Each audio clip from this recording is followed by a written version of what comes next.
All right. Hello there. This is Dawn Reeby from Excellence in Analytics. And I'm so excited we have Jen Koner here with us.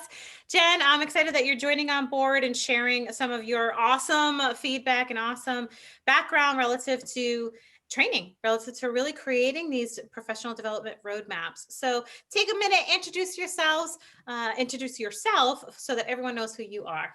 Hey, I'm Jen Koner. I've been an analyst for 18 years. I currently work at the Newport News Police Department in Newport News, Virginia. It's my second analyst job. Prior to being here, I was with Roanoke City Police Department in Roanoke, Virginia for about 8 years. All right. So you're pretty seasoned. You know what you're doing. You know what the goals are, you know how to get there, that kind of thing. Yeah. So you have some pretty good philosophies around um, analysts taking charge of their own professional development. Help me understand, like, tell me a little bit about the professional development, concepts that you build into your own life. So I think the most important thing for analysts to remember, and for really every professional to remember, is that your career development is your responsibility. It is not incumbent upon your agency to worry about if you've had this training or that training or whatever. If you want it, go get it. Like, figure out how to get there, whether it's free training, whether it's paid training. It's going to take a sacrifice on your part. It may be a financial sacrifice. It's definitely going to be a time sacrifice. But the question you have to ask yourself is, how bad do you want this, right? How bad do you want this career development? How important is this to you for your next step? If you're not willing to invest that time, if you're not willing to invest sometimes some of your own money, because we all know analysts don't get tons of training budget money, right? Mhm. You cannot let your agency's limitations limit your career development, because when you go to your next step, you take everything you learned with you. If you learn nothing, first of all, I don't know if there is a next step, and second of all, it's hard to take anything with you, right? So I think Yeah. that that's such an important key for analysts to remember. I like it. Like, really recognizing that it's not the agency's responsibility. It's no one's responsibility. And I think we have this government mindset to some degree where we're like, oh, my agency won't let me go to the conference, or my agency won't pay for me to go, take XYZ course, or my agency. And what you're proposing, what I really like is, it doesn't matter if they pay for it, great. But really, you want to build yourself up so that, one, you can be an awesome contributor to your agency or your company, or your jail. Not that you're in jail, but if you're an analyst at a jail, if you're a supervisor, if you're working at an insurance company, a bank, wherever you are, Yep. right, whatever function you have, it's up to you to grow yourself. So I like that.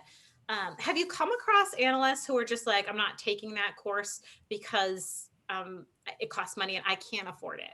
Yes, definitely. Yeah, I think I've talked with several analysts over the years who say things like, oh, if my agency wants me to learn that or know that or whatever, then they can send me to the training. And if they don't send me to the training, I'm not taking it. And I think, I mean, that's one kind of attitude to have, but maybe flip the switch a little bit. Like, how much initiative does it show if you say, hey, my agency wants me to know this and I don't know it. So you know what I'm going to do? I'm going to make myself a subject matter expert on it. I'm going to go find the training. I'm going to put in the time. I'm going to put in the effort, because I'm about to be a rock star in this. I'm going to be the go-to person for this. I think it shows leadership of self. I think it shows it's a great example for any peers that you have. And I think that the advantage is you can often parlay that across different agencies, right? So if you're a one analyst shop and you learn access and you are an access rock star, share your knowledge with the analysts and the other surrounding agencies that maybe are also one analyst shops, because when you pull that knowledge, that's how all of you get better. And really that's what it's about. Plus then you're developing your network, which is a super important thing to be able to do as well. Exactly. I love it. So you're touching on educate yourself, train yourself, take charge of that piece of it, and then share the wealth a little bit. Tap into other people's superpowers and come together because you're stronger together. Yeah, Right, exactly. I like it. What about the analysts who say, I'm going to do like the bare minimum that I can do. I have no time to do anything else. I'm so stressed out as it is. There's nothing more I can put on my plate. What do you say to them relative to their building their skills? So I think the important thing there is to figure out, how can you best contribute to your agency? Sometimes agencies have an idea of what they think they want their analysts to do, but they don't always have a foundation of their why they want that done that way. Sometimes people find themselves in a role where this is the first civilian analyst we've ever had, or this is the first analyst we've ever had. And they, want you to be a number cruncher, or they want you to be like, you're to do nothing but sit in a closet and, like, I don't know, eat the paper that we send you periodically or whatever they're asking you to do. But if you know that you have a skill set that isn't being used, figure out ways to grow that. I know when I started as an analyst, I felt like an imposter for like the longest time. I thought for sure someone's going to come in here and be like, joke is on you. We didn't really hire you for this, right? But I found people at the agency that understood the value of analysis. And I took some products that I just kind of worked on my own on the side. No one asked me to, but I showed some personal initiative and I took some products to them. I said, could you review this and kind of give me feedback? I'm not really sure if I'm doing this right or if this makes sense. And I found one or two people in particular that were, gave me great feedback and were very helpful. And those people became rocket boosters for me, right? So then as my career developed, I'm taking things to them and I'm asking their opinion, and I've built a professionalism with them that took me a whole lot farther. And those people having to be sworn, as they got promoted, my stock went up because now I got sergeants saying I'm great. I got lieutenants saying I'm great. I got captains saying I'm great. And I've worked on being great with those people. They've seen my development and they've seen my willingness to learn and to show initiative. And it matters in the long run. It does. It does. And, and to have the courage to bring something to somebody and say, what do you think? I mean, that takes a lot of courage in and of itself to take charge of your career. I know one in particular recently, you said, I want to, well, actually, I'll let you share the story about that, but to take charge of things that you want to do to contribute to your agency at an early stage and then grow in your agency and be known as that person who provides value, who's always wanting to learn, who's growing alongside us is crazy amazing. So let's talk for a second about your access database that you just created. Mm-hmm. I know this is a simple example, right? Like to me, this is just the newest thing that happened, right? So, you're in major crimes, right? And so, about a bunch of open murder cases, right? And so that are in the stocks, right? Like they're in the back room and they're filed there in their big boxes and no one really they're kind of not visited very often, let's say. Right. And you decided that there was a bigger why.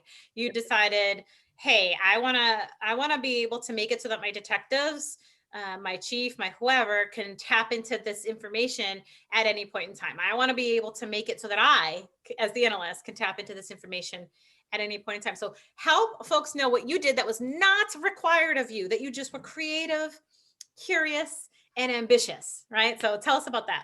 Yeah, so I did not have super strong access skills. I can build a query in Access. I can do some basic things to search our own records management system in Access, but I myself wasn't amazing or had really a whole lot of knowledge about building a database myself. But we have a lot of cold cases or unsolved murders at the agency, and we did not have a really good handle on how many unsolved cases do we have? How far back do they go? How were people killed? What's the status of, like, where is the file? Literally, we didn't know that information. And that is an awful way to treat any case, but it's certainly an awful way to treat our homicide cases. And that is not to knock my agency or whatever. There's a whole long slew of reasons behind it. But the point is that I recognized that there's a gap here and I was like, hey, I can fill this gap. So the first thing I had to do was learn Access, right? Like I had to get to a place where I could build an Access database and make it make sense. So thanks to you, actually, I got some free training in Access and worked through some of that. And that obviously was life-changing in terms of this project. And then worked several months on the database. The database has about, I think it's about 138 cases in there, representing about 147 victims or so. So now I can see every single year going from 1973, which is our oldest, to 2016, which is our most recent unsolved cases that we consider, quote, cold cases, 5 years or older.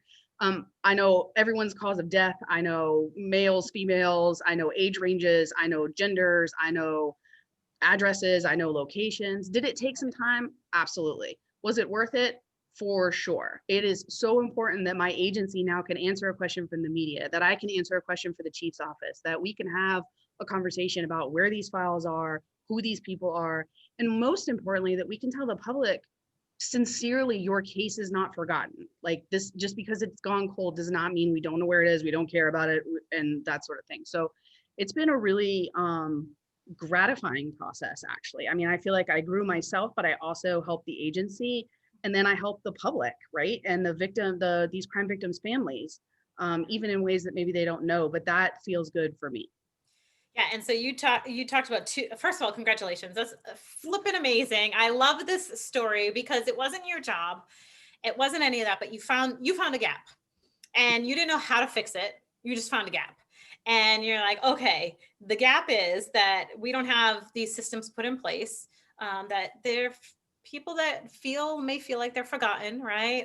Or families of people that, they may feel forgotten and we don't really have a pulse on this. And you wanted that pulse. So you found the gap and then you're like, what do I do? I got to go figure out how to do this. So nobody put you into training. You found the training, you figured it out. You went to all 10 hours of the training. And then you built the system and you used our time together to build the system.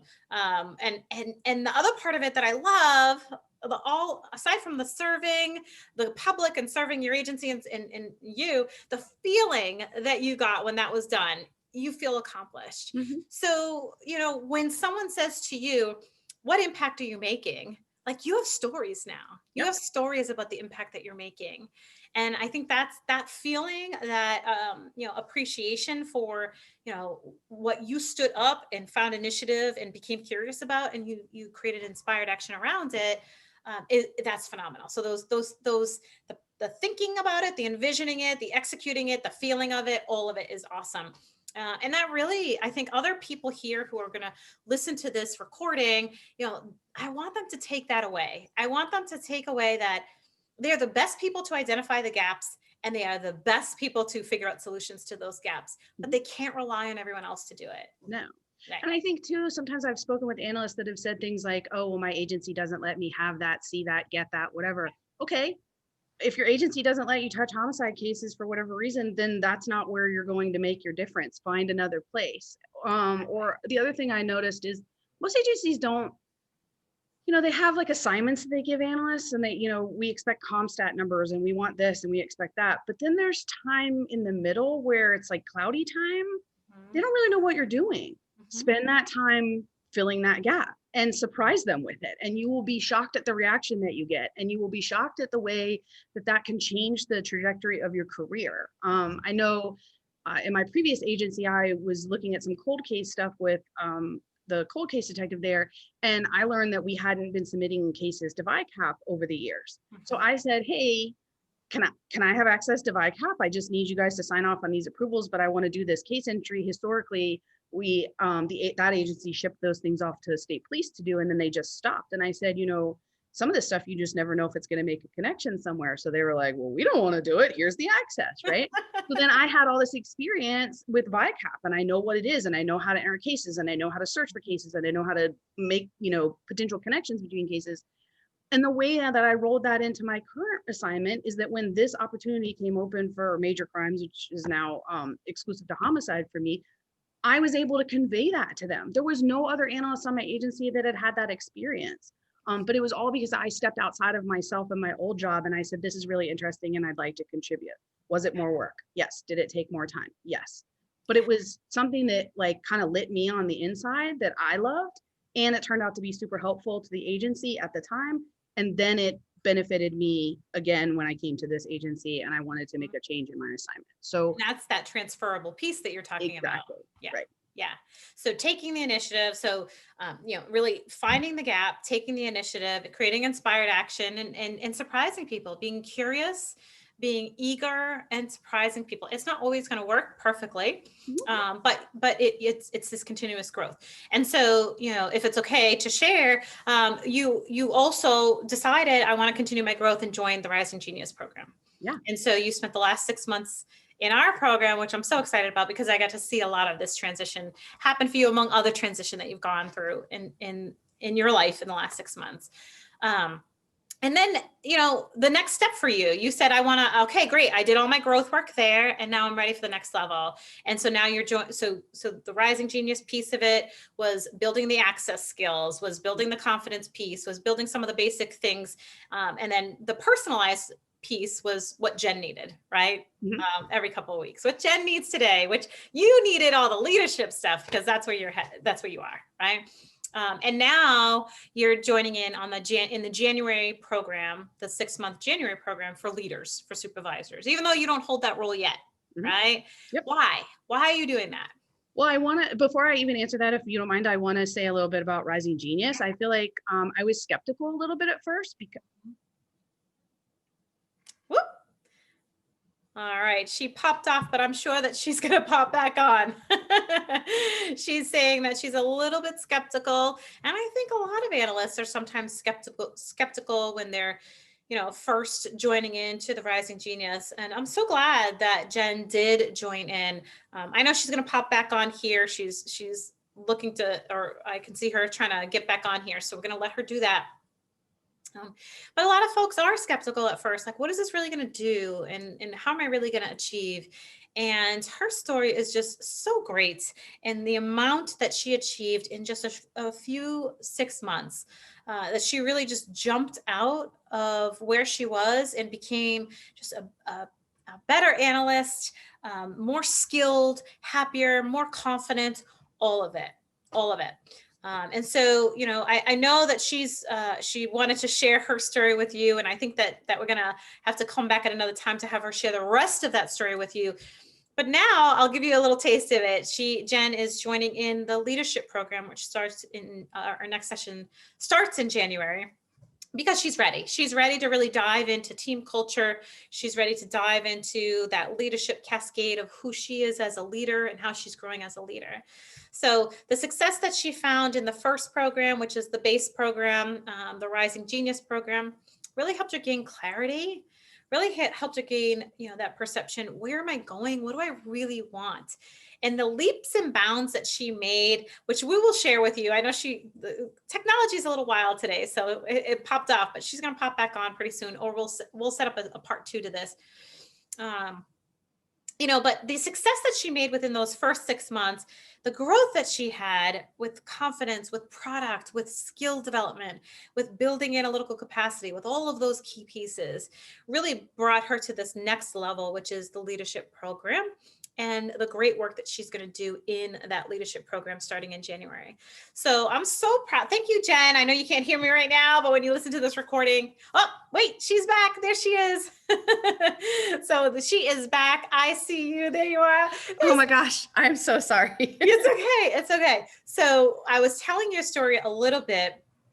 You said you wanted to mention something about the Rising Genius program. So go ahead and do that while we have a little extra minutes here. I'm sorry. I was skeptical about it at first because I felt like, gosh, I'm pretty far into my career. This seems maybe like something that I would have loved to have done earlier in my career or something like that.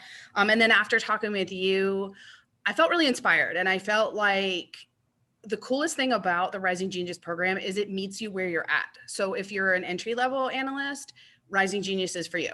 If you're mid-career analyst, Rising Genius is for you. If you're a leader, if you're towards the end of your career analyst, maybe Rising Genius is for you. Like, that's the most important thing that I want people to realize about the program, is that it is fully customizable and that you do such an amazing job of really helping people to recognize, what their goals are and help them with goal setting and planning and those kinds of things, no matter where they are in their career. So I'm so excited and so fortunate that I got to join the program and work with you.